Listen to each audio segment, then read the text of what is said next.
All right, welcome to the Estates and Trust Subcommittee. We are considering today House Bill 738. And we are going to start by having Ms. Megan Good or Jane Sternicki explain the most recent amendments. Thank you.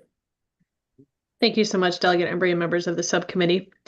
I'm Jane Sternicki, Legislative Counsel for the Uniform Law Commission. We've been working together with the committee and with our friends in the title industry and the Maryland State Bar Association to figure out some last-minute amendments that needed to be made to this bill.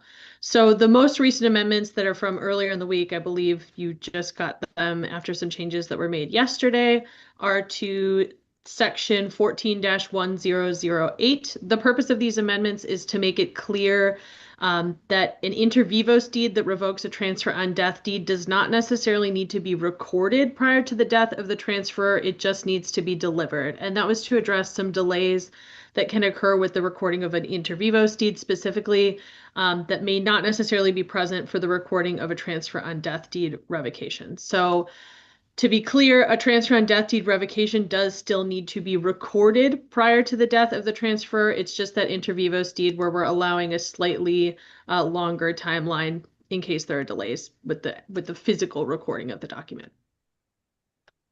And Delegate Phillips, am I correct that with this amendment, the concerns of the MSBA are all addressed?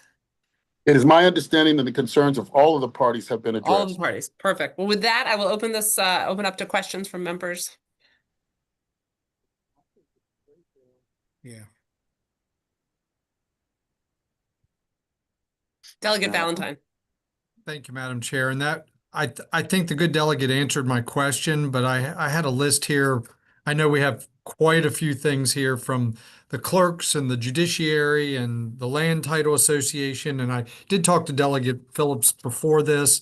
Pretty much, is there anything that was of major concern to any of these organizations that was not addressed or that they were very concerned about not being addressed in this bill?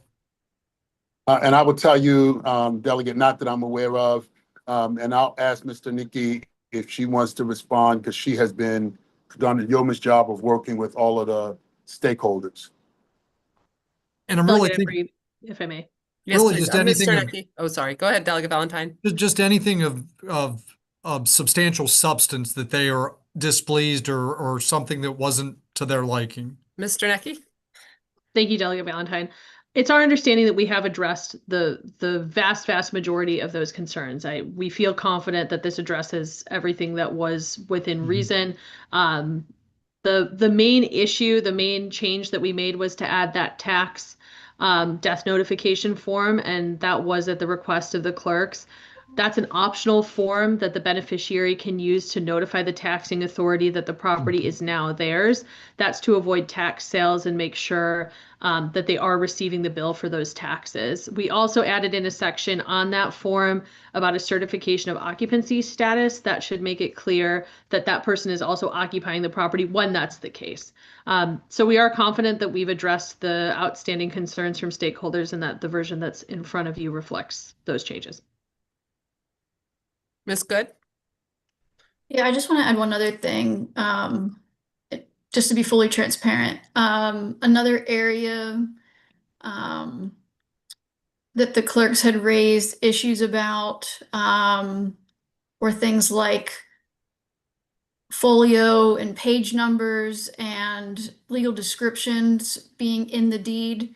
That was something we discussed at length with our colleague in the Maryland Land Title Association, and the clerks weren't part of that discussion, but we all came to the consensus that adding those components in would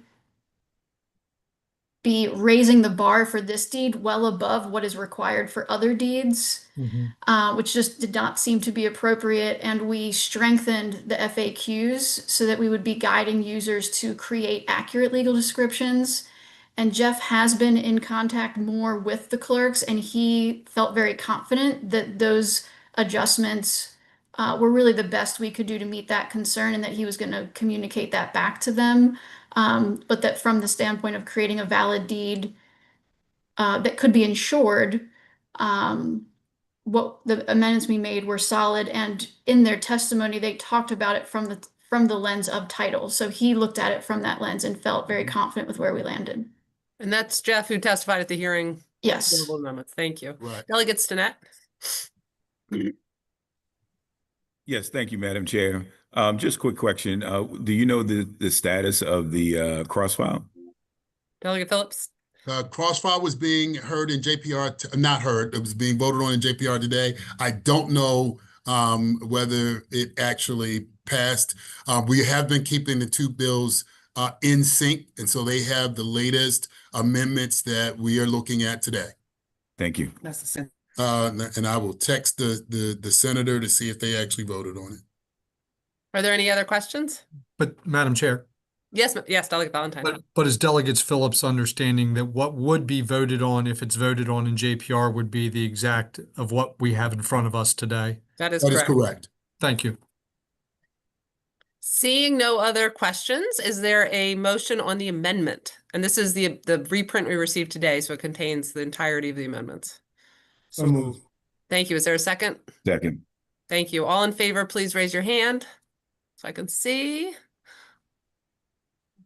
Great. Thank you so much. Is there a motion on the bill as amended?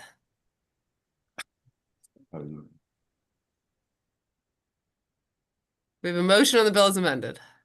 Oh, motion. Thank Second. Thank you. Oh, Delegate Phillips, I'm sorry. You can't second, unfortunately. Oh, that's right. I can't. It's my bill. Okay. Is there a second? Simmons second. Thank you so much. Could please indicate by raising your hand if you are in favor of the bill as amended. Unanimous. Thank you so much. Thank you, everyone. That concludes our subcommittee hearing.